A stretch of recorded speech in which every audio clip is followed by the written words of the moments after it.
they'd also drug them up, and they'd take a sacrificial knife and they'd start from the chest and move all the way down to your abdomen. And then that's how they sacrificed, and they'd collect the blood and they'd drink it. When the mid-September through mid-November, they sacrifice babies and nothing but babies because they need the pure blood of the untainted children. And I didn't understand what it was like. I can't believe I'm seeing this every year of my life. I've experienced that, and that was the hardest part for me. It's like hearing those babies literally scream and cry, and then seeing their blood flow. The little boy was taken to a basement. He was crucified alive. First he was skinned. Why is it that no one knows this? Because there's Satanists in the police force and also in the government, the army. They're everywhere. They're even on the council of the representatives of the United States also. And they're silenced because this is not being exposed, because they don't want it to be exposed, because they're really good at lying and hiding things. Rebecca, what happens to the people that want to come out of Satanism? They get killed. They get followed. They get taken. They get sacrificed in front of the congregation of the Satanic Church. Why? Because they know too much information about the Satanists and who their names and places of where they keep the people underground, and they just know too much information. It's like being in a gang or in a mafia. You don't get out alive without consequence.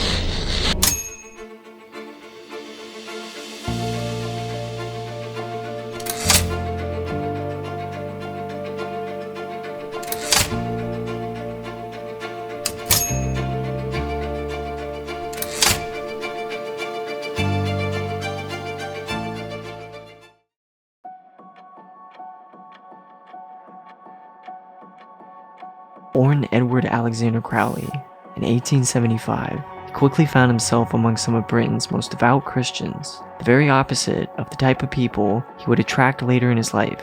His father was an evangelist, and at first, Crowley found himself entirely devoted to the religion, out of respect for his father. But after his father's death, when Crowley was just about 11 years old, he began firmly eschewing all sense of Christianity. He would point out what he thought were inconsistencies and the teachings of the Bible during study groups in school, and would outright defy Christian morals by smoking, masturbating, and having sex with prostitutes. For his behavior, his mother referred to him as the Beast, a title which he would revel in. Later in his life, he would become a very important figure within the Freemasonic community. To demonstrate his ties to Freemasonry, take a look at this. This is his certificate of appointment, and it reads, in German, alten und angenommenen schottischen Ritus Freimaurer, which translates to the ancient and accepted Scottish Rite, Masonic. Notice also the 33rd inscription with the all-seeing eye. As we continue looking at the certificate, we can see the 33rd inscription written again next to his name, and below we see a triple cross symbol next to another man named Theodore Roos, who signed off on the certificate. So what is this triple cross? Well, according to the Encyclopedia of Freemasonry, it stands for the prefix to the signature of a Grand or Past Grand Master or Knights Templar of the Grand Commander of the Supreme Council of the Ancient and Accepted Scottish Rite. Another interesting thing to note about the two was their involvement in writing the book OTO, Rituals and Sex Magic, a book which focuses on exactly what the title says. Throughout his life, Aleister Crowley became known as the wickedest man in the world. To demonstrate this man's utter depths of depravity, take another look at one of his books titled Magic in Theory and Practice. Specifically, in chapter 13 of the Banishings and the Purifications. For the highest spiritual working, one must accordingly choose that victim which contains the greatest and purest force, a male child of perfect innocence, and high intelligence is the most suitable sacrifice. Here we read from the man himself, giving us appalling advice on what is the most efficient and successful way to perform human sacrifice, and it involves a male child of high intelligence and perfect innocence. Crowley would even call himself the Beast 666. The Beast and the number 666 he is referring to can be found within the book of Revelations in the Bible. It refers to the Antichrist or the Beast. Revelations 13:18. Here is wisdom. Let him who has understanding calculate the number of the beast, for that number is that of a man, and his number is 666.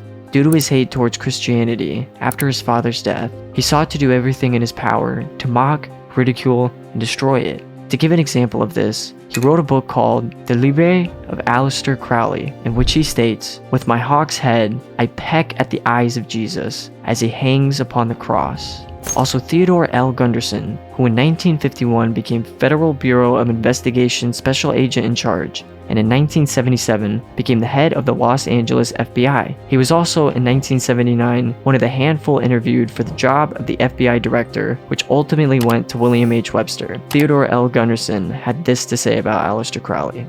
One of the driving forces behind this movement, the Illuminati, is the satanic cult movement in this country today.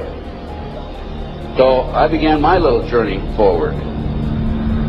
And one of the matters that I developed information about was an individual I learned about was Aleister Crowley. He likes to have his name pronounced Crowley to rhyme with holy. And the Satanists today, and for the number of years in the past, have basically used his philosophy and his writings as a guide. He had so many Masonic degrees that you could fill up 5 pages of a book with them. This guy was probably the most highly honored Mason in the world. He styled himself the wickedest man in the world. He believed himself to be the great beast. And he changed his name to Aleister Crowley, so it would add up in both English, Hebrew, and Greek Kabbalah as 666. In 1904, Crowley had a communication with an extraterrestrial being named Iwas. And this being, through his wife, kind of a channeling type operation, brought forth a book that was called the Book of the Law in 1904. And this book declared that the slain and risen God, i.e. Jesus, had stepped off the throne, and that a new God, the crowned and conquering child, was taking his place. As a result of this, Crowley proclaimed the end of Christianity and the start of Crowleyanity. Crowley taught that the way you could live forever was by vampirizing little children sexually. And he personally bragged of having slaughtered 150 male children in 1 year. This is why he was called the wickedest man in the world. Now the Masons have a Bible of their own, but it is not a book. It is far more ancient than any books. To better explain what I'm saying, take a listen from ex-Mason Altian Childs, who explains it way better than I can. I told you that Satanism was the oldest religion in the world, and it is. The sex act was ritualized and organized as a religion before we called it Satanism. But Satan has always been the god, the horny god, the horned god of these sex cults. All of them, from Sumeria to Egypt to Greece and so on, that's called paganism. And the real Bible of the Freemasons and the pagans, the one not written by hand, the one that's older than any book, the one that supersedes all the rest in age, thus making it the purest and most unadulterated word of God in the eyes of the Freemasons, is nature. Nature is their Bible. And before you think there's nothing wrong with that, wait a second, because you're not thinking straight. Ask a Mason, whether he be a 1st degree or a 33rd degree, what is Freemasonry? And the universal go-to answer is this: a peculiar system of morality, veiled in allegory and illustrated by symbols. Now why would you need to veil your morals? Because in their peculiar system, evil is good and good is evil. That's Satanism 101. A peculiar system of morals. That should tell you something, that should tell you everything. Why would your morals need to be a secret? Because their deeds are in fact evil. Glorifying the laws of nature, where cruelty and self-obsession are virtuous characteristics. That's nature. Nature is as cruel as she is kind. The checkered floorboard, where everything is legal. It's Christianity that lives in reverse. The first shall be last. Love your enemies. The meek shall inherit the earth. These are unholy and unnatural concepts in the eyes of visible nature, the nature of Freemasonry, which is Satanism. What the Freemasons really mean by this morality veiled in allegory is that they're allowed to steal because nature allows it. They're allowed to kill because nature allows it. They're allowed to commit adultery because nature isn't monogamous. They're allowed to lie, indulge in all their God-given senses, especially sexual, because nature encourages it, as long as no one finds out, under oath. Jesus said, narrow is the road that leads to life, and broad is the road that leads to destruction. The Freemason of the century says, no true Mason can be narrow, for his lodge is the divine expression of all broadness. Because broad are the divine laws of nature. While they glorify those laws, Christianity breaks those laws. It becomes supernatural, because only then can you love your enemy. And so it goes that Christianity is despised by Freemasonry, the real Freemasons, because their Bible is nature, and by nature they know the personality traits of their god Satan, because he's the god of this world, just as the Freemasons, the enemies of mankind, say that he is, and just like Jesus said he was too. So they believe that Jesus is evil because he denies human nature and burdens us with the knowledge of sin. Observable nature, that's what guides the Masons' ethics and the Masons' morals. That's why they're called Freemasons. Believe you me, because they're free from moral obligations, free from sin, from guilt. They're free from Jesus Christ. These people are introducing this new system of the world, this new age. You're going to miss Christianity when it's gone. Mark my words. Because you have no rights in the eyes of nature, which is the Bible of Freemasonry and Satanism. And soon that will become painfully plain as a fact of life.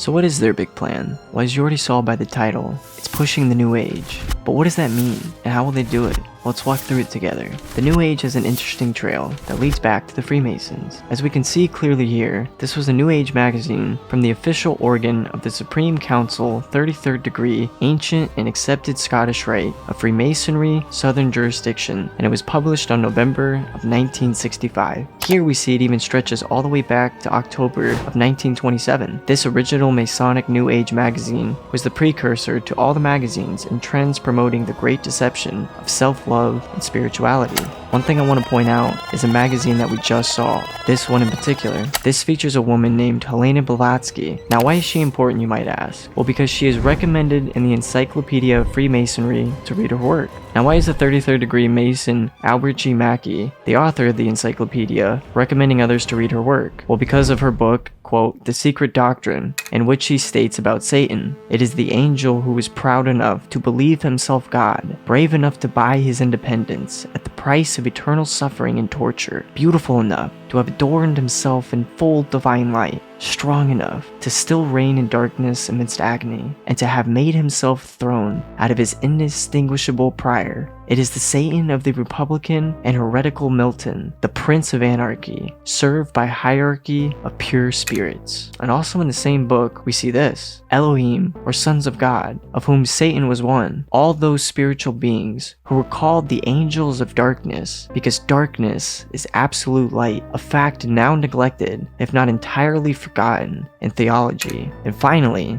this. It is Satan, who is the god of our planet, and the only god. This is just a hint of what's lurking behind the veil of the New Age, where darkness is sold as light. Look at how the Satanic Bible, written in 1966, reveals the reality behind the curtain, a new satanic age. Now that we see who's really behind this New Age movement, let's take a look at some of the confessions written by New Agers and their literature. New Age author who was a feminist and hater of Christianity, Barbara G. Walker writes, a 666, 666 was the magic number of the triple Aphrodite, or Ishtar, in the guise of the Fatis. She even goes a step further by complementing the number at the bottom of the page, stating, the miraculous number 666 is a product of 3 times 6 times 37. Speaking of New Age to come, author Christopher S. Hyatt wrote his book, quote, The Undoing Yourself, in which he states, opposites do not exist apart from the mind. He's stating that basically, good and evil do not exist and are only made up in the mind by people, since they are opposites. And he also says this, the new age will require new men of high consciousness and fortitude. All of our present dogma models will crumble before the vision of the immortal man who stands at the threshold. These are the ones who are building and planning the world's future. And the present dogma models that will crumble being talked about is Christians and the Christian social structure. Also in the introduction to the book, Undoing Yourself, another PhD, Robert Anton Wilson, tells us what the New Age truly thinks of the Christian social structure. Christianity and democracy have been among the worst disasters to ever befall the human race. So after seeing where this New Age truly comes from, do you really believe that you will have a democratic system that respects you or even gives a damn about you? Let me answer it this way. Christopher Hyatt quotes one of his favorite literary heroes, Friedrich Nietzsche. What is more harmful than vice? Active sympathy for the ill-constituted and weak Christianity. The problem I raise here is not what ought to succeed mankind in the sequence of the species, the human being is an end, but what type of human being one ought to breed, ought to will, as more valuable, more worthy of life, more certain of the future. So he's stating that being a Christian and having sympathy for the weak is the most harmful thing humanity could possibly do, that is supposedly backwards and evil. Another worrying thing to note about just how influential Frederick is that he's exerted a profound influence on modern intellectual history. He also explains Christians like this: the domestic animal, the herd animal, the sick animal man, the Christian. And where does he get these quotes? In this book. He also writes this book, Beyond Seeing Good and Evil. Remember how this is how the all-seeing eye perceives good and evil? So does he believe in mass depopulation? Sure he does. He states it right here. Those who would survive can do so only by grasping the vision of what lies ahead and the beginning now to prepare to ride the crest of the new wave that will carry them into an interesting future. But nature will no longer tolerate a rigid dragging foot, and the first step to begin to undo yourself now. Just like the initiation process of the secret societies themselves, society at large must be incrementally introduced and seduced into further depravity and self-love. And haven't we been slowly but surely perverted over time, degree by degree, until we think that men dressing as women is beautiful and healthy, that anal sex is a form of expressing love, that the sick world of pornography is considered liberating for women and men and protected by free speech? A world where we should applaud young children like Desmond for being amazing for cross-dressing while he dances for gay men at a gay bar on a podium because he's paving the way for kids of the future, and that we should get shamed, fined, and even jailed for pointing out that this is sick and sinful, and dare even call it evil, which is what it is? You think that Freemasonry and their peculiar morals aren't behind the decline of Christian morality and morality worldwide? It's all by design. The Masonic war on Jesus and the Christian social structure. This is what spiritual warfare is, generally undetected by human perceptions. There is no bigger axe that has ever been grinded than the one Freemasonry grinds, because the appearance of Jesus Christ pretty much destroyed their religion and drove it underground.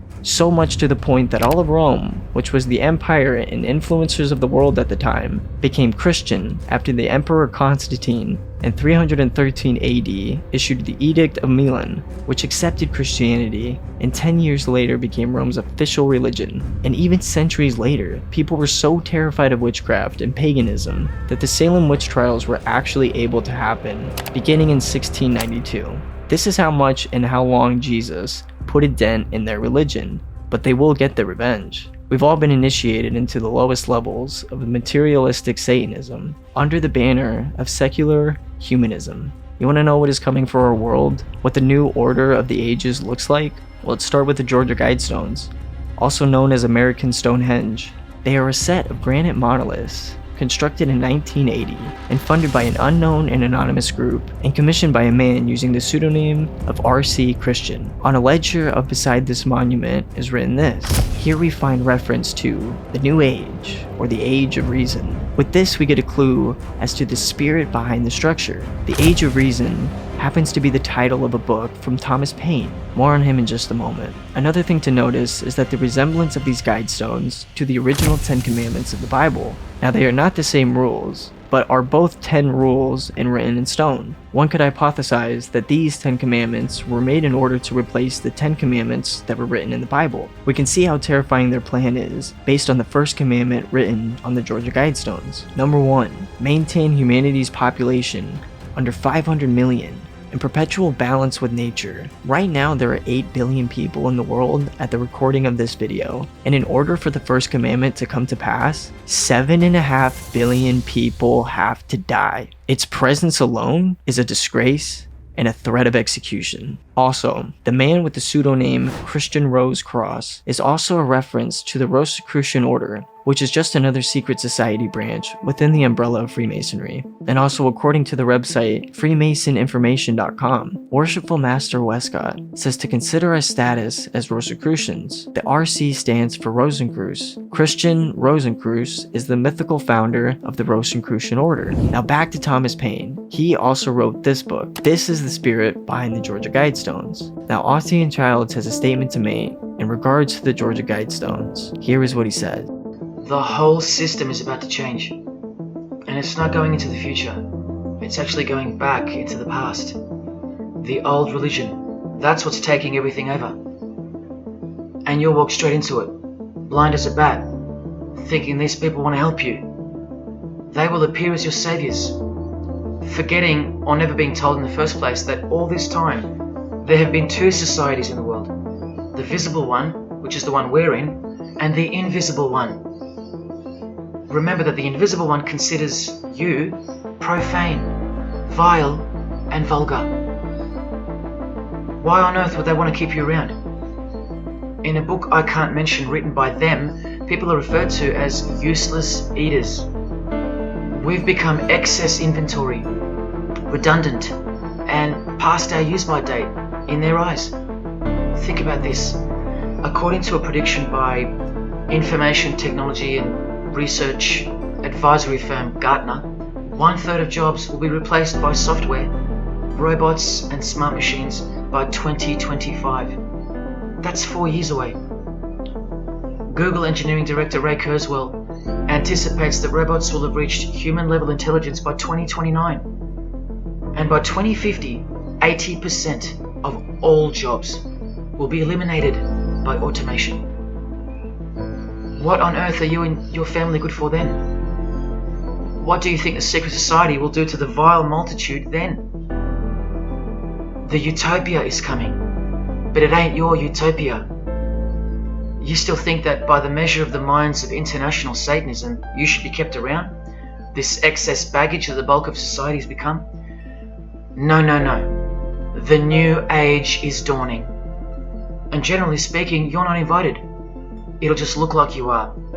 Remember that Charles Darwin, the Freemason, is listed as an influential figure in the Satanic Church. So, mass murder and mass death are natural and necessary themes in the name of evolution. An artificially induced evolution into this.